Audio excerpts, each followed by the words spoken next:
really appreciate your being here. All right, I don't want to take very much time to wrap up, but I want to do a little bit of a wrap up of the day and an encouragement of all of you to come back tomorrow. I want to add a couple of things. One, I do want to acknowledge that Ryan Clayton is here from Wolfpack. They have been supportive of this convention. We oppose it. Glad you're here. Join us for drinks, and if anybody wants to talk to Ryan, go ahead and talk to him. Okay? But thank you for being here. I also want to point out that it is also International Women's Day today. So, a round of applause for that. I think among the things that you heard today were some really, really powerful women who are leading fights for democracy all around the country, and I applaud them, and this is a good day for us to be together.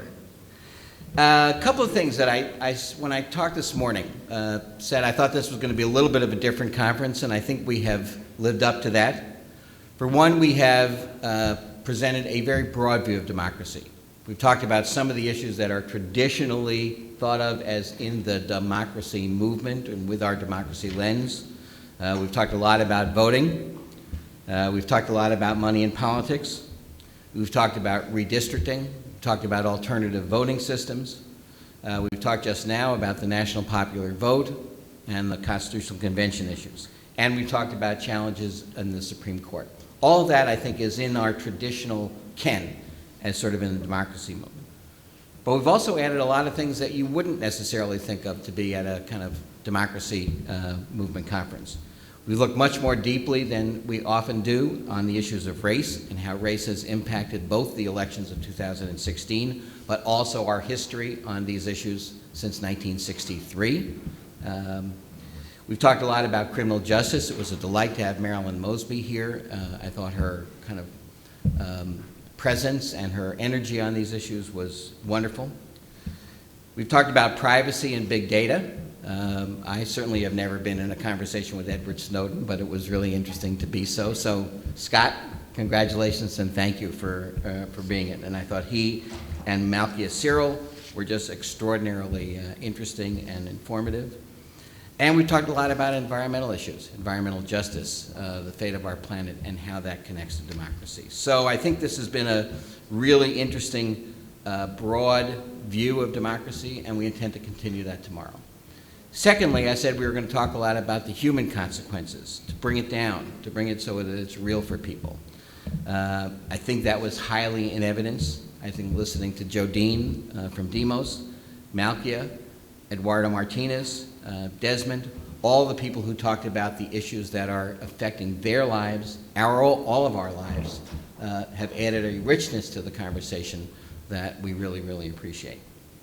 And lastly, we said we're going to hold up the victories and the fights in local places. And I think it's really, really important for us to do so, because we've all been in conversations in which the sky is falling. And maybe the sky is falling. I don't think the sky is falling. But I think that the victories that you heard about today in West Virginia, in North Carolina, in California, in states and in localities all around the country are real victories. We're winning them every day, and we want to do that again. So tomorrow, I want you to all come back early. We're starting at 9 a.m. tomorrow. You have to be, if you're coming before 9, you have to use the entrance on the M Street side because the door on the 16th Street side doesn't actually open until 9 o'clock. So come in the side door, there will be somebody there to let you in.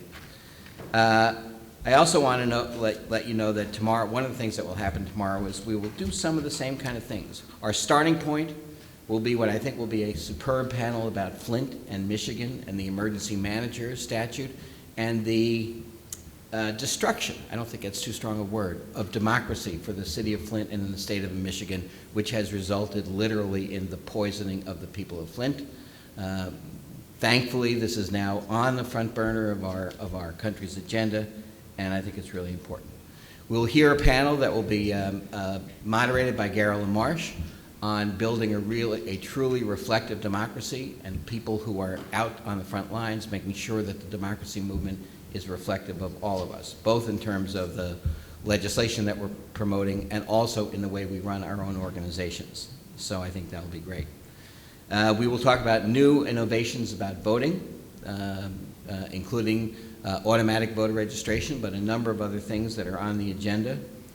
We will hear about local movements that are winning on democracy issues and how to maximize the real engagement of citizens in our organizations. So there are going to be a lot of the same kind of slightly different, not as expected as you would, as you might have, stuff tomorrow.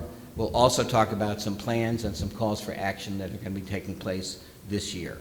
So come back tomorrow, more new and different and interesting stuff from Common Cause. I really want to do a shout out to the Common Cause staff, all of them. They have done a great job today at making stuff interesting.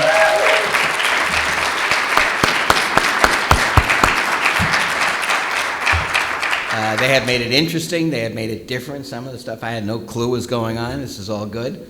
We actually made the technology work. I'm like sitting there, Edward Snowden, really? And it's great. So I'd say to you at this point, come have a drink with Ryan if you'd like, with all of us if you'd like, and we're delighted that all of you are here. Onward and upward to upstairs and the drinks and the food. Oh, yeah. And one last thing. Jenny told me to make sure I told you that tomorrow morning's breakfast is a hot breakfast. So you definitely want to be here early in time to get it. So thank you very much.